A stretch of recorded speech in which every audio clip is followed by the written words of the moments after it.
Hello friends, and welcome back to my crafty space. My name is Crystal, and in today's video, I'm going to be working on my next 3 spreads using the Laugh Story Kit for this month's StoryKitCrush challenge. So the 3 stories that I'm telling today, the first is going to be a 9x12 layout that's going to be all about my husband and his twin brother and their journey to grow out their hair.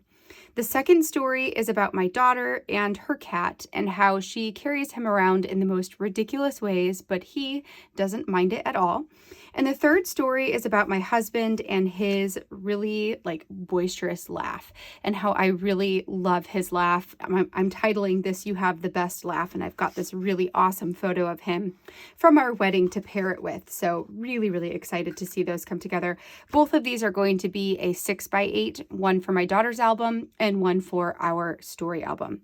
So I'm going to go ahead and put you on fast forward while I get all 3 of these spreads put together. And then once we have everything completed, we'll slow back down and finish out for today. So let's go ahead and dive in. Okay, so let's get started by setting aside 2 of these projects and working on them one at a time.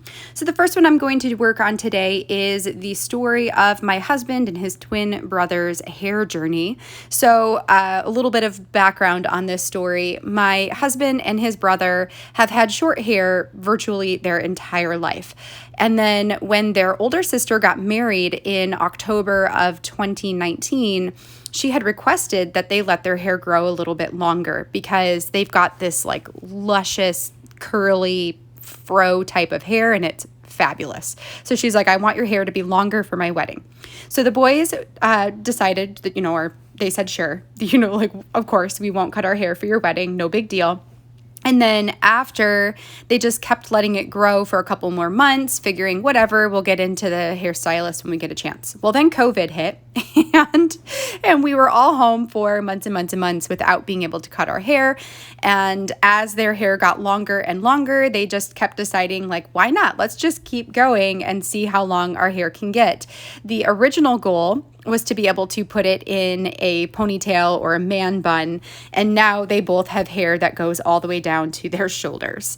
So I went back in my photo archives and I pulled out 5 different photos that signified the different times of their hair or the different stages of their hair. And those are what I'm going to use paired up with the journaling to talk about how they went from these clean, shortcut gentlemen to the long, crazy, luscious hair that they have now.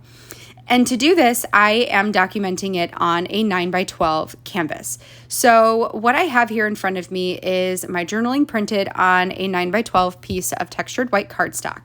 I took the card that said ha ha ha ha ha in orange, pink, and red, and I fussy cut out all of the ha ha ha's. Now, I didn't quite have enough to fill up the amount of space that I wanted, so I did also print the card digitally as well, and printed that on matte white photo paper so that you can't tell the difference between what I printed and the card itself, the original card. And that is going to become my title here up at the top, which you're going to see me start to piece this together. So what I'm going to do is add adhesive onto the back of those ha-ha-has, and I'm just going to layer them in a row, 3 rows in fact, up at the top of the page. I decided to do it this way because I like the texture of having those cut out of the card. It gives a little bit of dimension and a little tiny bit of shadowing underneath and makes this page not quite as flat as it would be had I not done that.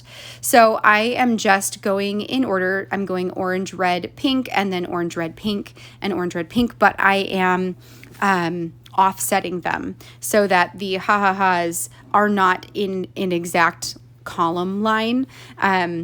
It gives it a little bit more variability and makes it look more like that actual card as opposed to, me just pasting them on here. So it has a really cool effect, and I'm glad that I decided to do this. It did take me a little bit to get all those fussy cut out, but I basically just sat down and watched a TV show while I did it, so no big deal. It's an excuse to sit down and catch up on a show. I also pulled out one of my older stamp sets from Feedrecraft.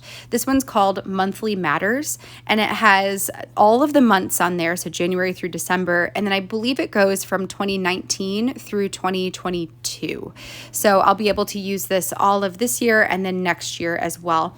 And what I did is I pulled out the month for which the photo was taken that corresponds to the journaling section, and then the year as well. And I will stamp that above those journaling blocks just to help break up the journaling on the page. My photos are printed smaller. I actually don't remember what the dimensions are of those photos, but they are set to go right beside where my actual journaling is. And it's very, very hard to see it on this page here, but I believe I do have gray areas potentially to let me know where to stick those photos down. If I don't, actually I might not, now that I'm looking at this. I might not have the squares there, but that's okay. Once I have all of those ha-ha-has on there, which took me some time to get everything adhered down, I'm going to flip this over and cut off all of the pieces that interact with the edging. For the top piece, I did have the ha-ha-ha is about halfway through to the top, just so that it looks like it is more of a pattern paper and less of, you know, an embellishment. It just gives it a little bit cleaner of a look for me to have it interact with the edge. And then my photos, I'm going to line up here. Actually, it looks like, yeah, I don't have the grayed out squares. A lot of times I do that when I'm working with templates to help me know exactly where to position everything. I just must not have done it this time.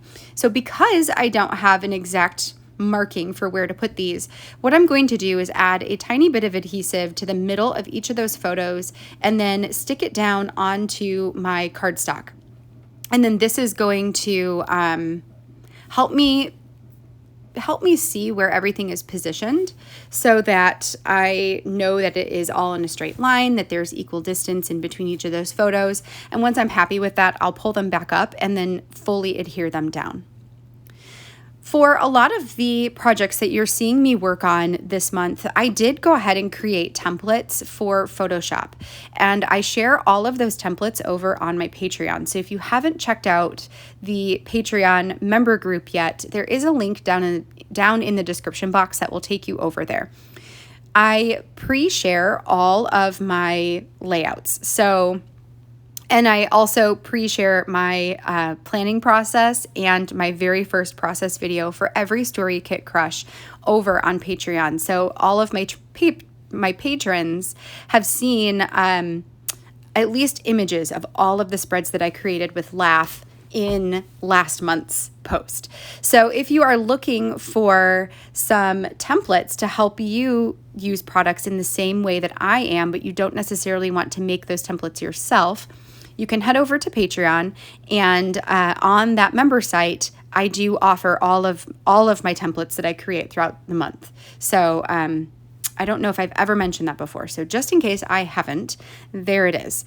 Last but not least, I'm going to add my stamping onto this spread. And then I also have a chipboard piece somewhere around that I'm going to stick at the very bottom, which I think it just says a funny little story, and it's pink. So it matches the pink inside of the title pieces.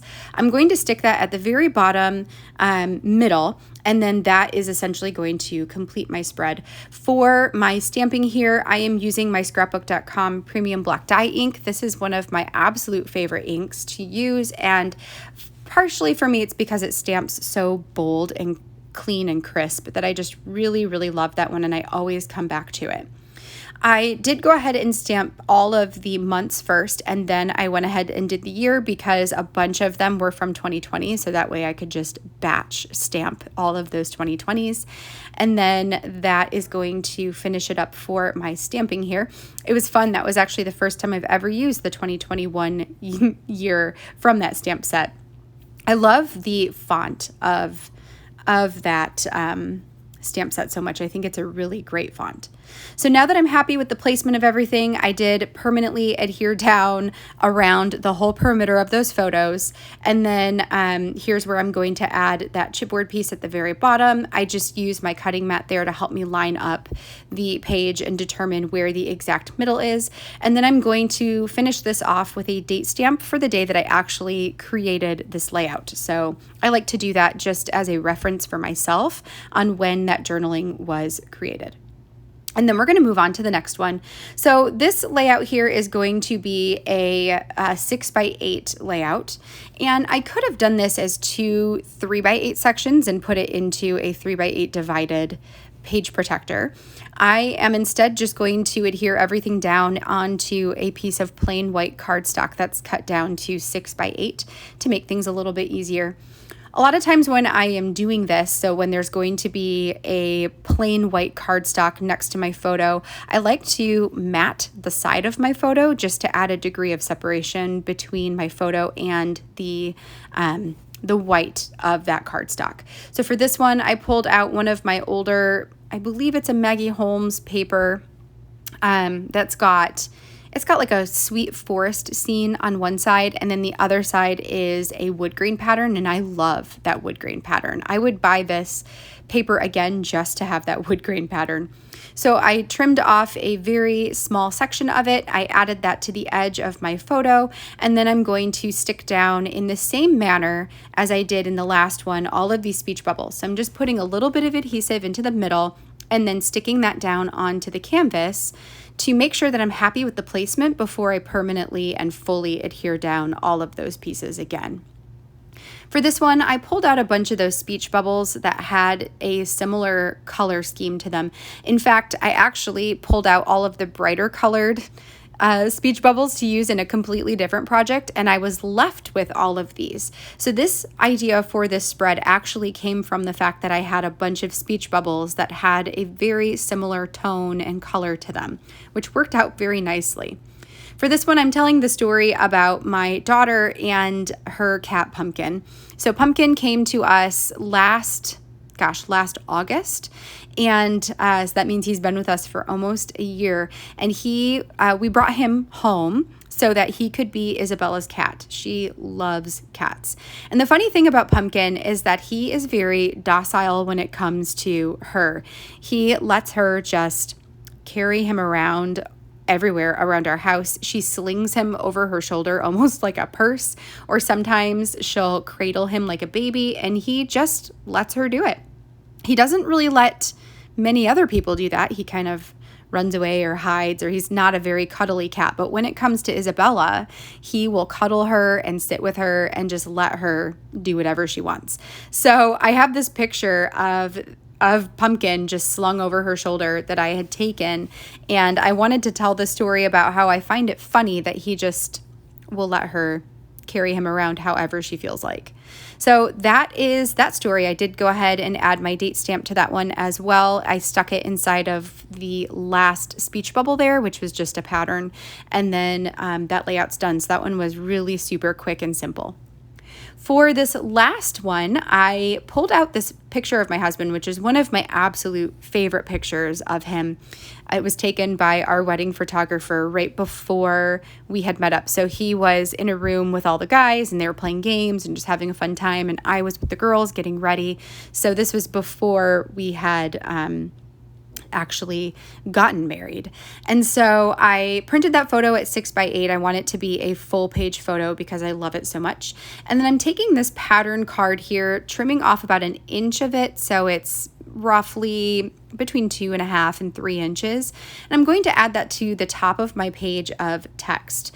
And then at the bottom, I also added in my chipboard piece there. And it says, I think it just says laughing, or I love laughing with you, or something along those lines.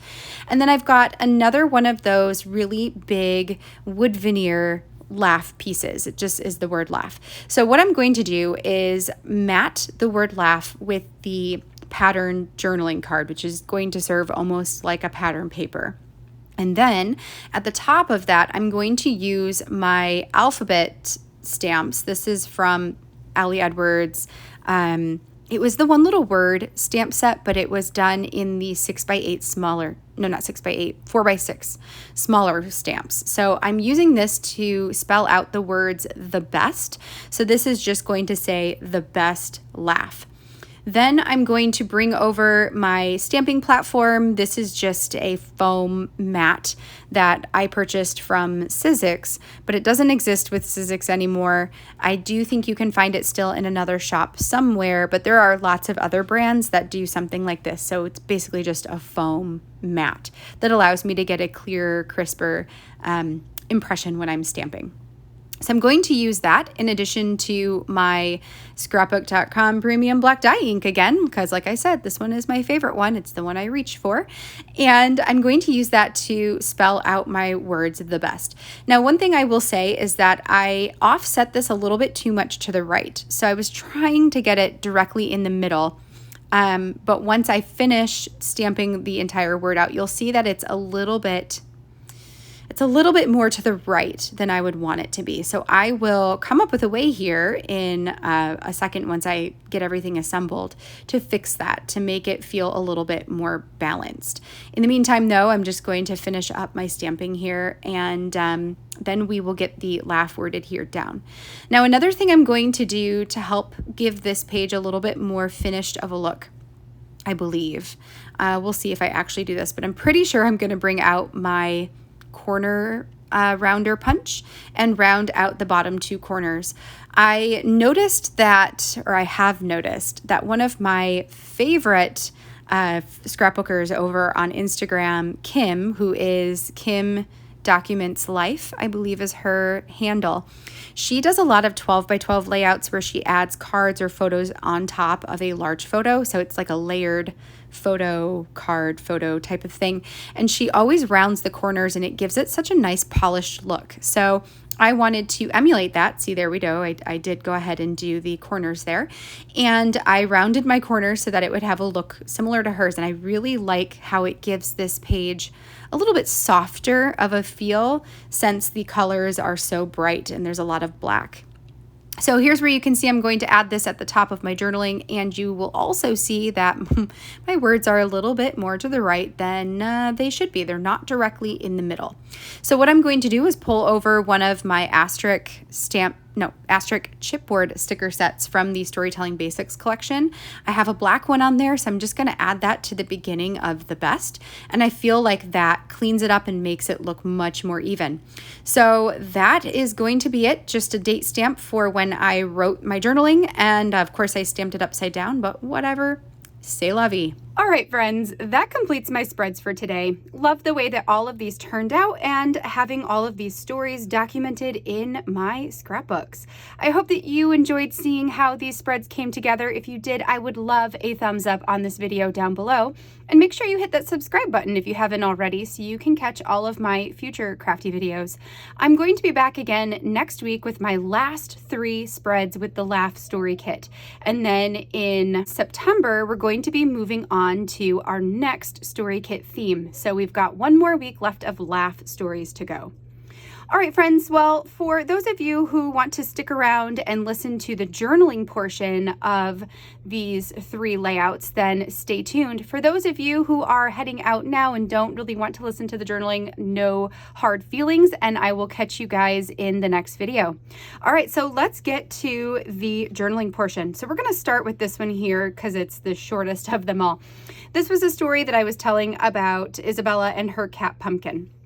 So I added my journaling into these 2 speech bubbles, keeping it short and simple. This one says, "This makes me laugh. The way you carry your kitty Pumpkin around, slung over your shoulder like a handbag, and the fact that he is totally okay with it. It's undeniable that this cat is yours. When you get near him, he just goes limp and lets you do whatever you please, purring with happiness the whole time." So just a simple little story there. The next one is the hair journey for my husband and his twin brother. So the journaling portions correspond to the photos next to them. This one is from May 2019. Says, "One of the best things to come out of COVID is definitely the boys' hair journey. Strap yourselves in and let's go for a little trip through time to see how these guys went from having short, clean-cut hairstyles to the mop of hair they have now. Leading up to her wedding, Danielle asked the boys not to cut their hair. She always loved their hair a little longer. They agreed. They totally obliged. Neither cut their hair starting after this trip to Disney. And this was in May of 2019. January 2020. By January, Danielle was married in October, but the boys decided to keep the hair growing. It was looking really good, and neither were in a rush to chop it off. Then in July 2020, who could have known that the opportunity to get their hair cut would fly totally out of the window? After the world shut down in March, the boys wouldn't even have the opportunity to get their hair cut again if they wanted until the summer. So it just kept growing and growing. By this time, they both had a pretty substantial fro going on. Alex trimmed up the sides, but otherwise the boys decided to just keep it going and see how long it could get. September of 2020. By the fall, Aaron's hair was beginning to fall down to his shoulders. He got a small trim and advice for how to care for longer hair. With product, he was able to keep it off his face. It turns out that Alex actually has different hair than Aaron, super interesting since they are identical twins. His hair curls much tighter and stays in more of a fro type of getup. Both started wearing their hair in ponytails by this time. June of 2021. Almost a year later, the boys still haven't cut their hair. Now they both have super thick curly hair that reaches down to their shoulders. Aaron's goes back, but has a ton of volume when he lets it go. Alex's falls in his face a lot more, so he wears a band on his forehead to keep it back. Both support a man bun most of the time. Both love having long hair and are so thankful they finally had a chance to just go for it. So there we go, the hair story. And then my last story for today is about my husband's laugh. And this one's a little bit of a length, well, I guess that one's pretty lengthy too, but a lengthier story. A photo from our wedding, one of my most favorite photos of Aaron. And here he is with his nice short hair, see? This one says, the best laugh. Aaron, you seriously have the best laugh. It's one of those laughs that gets everyone else going too. We just can't help it. Sometimes it's more of a chuckle when you find something ironic or a little silly.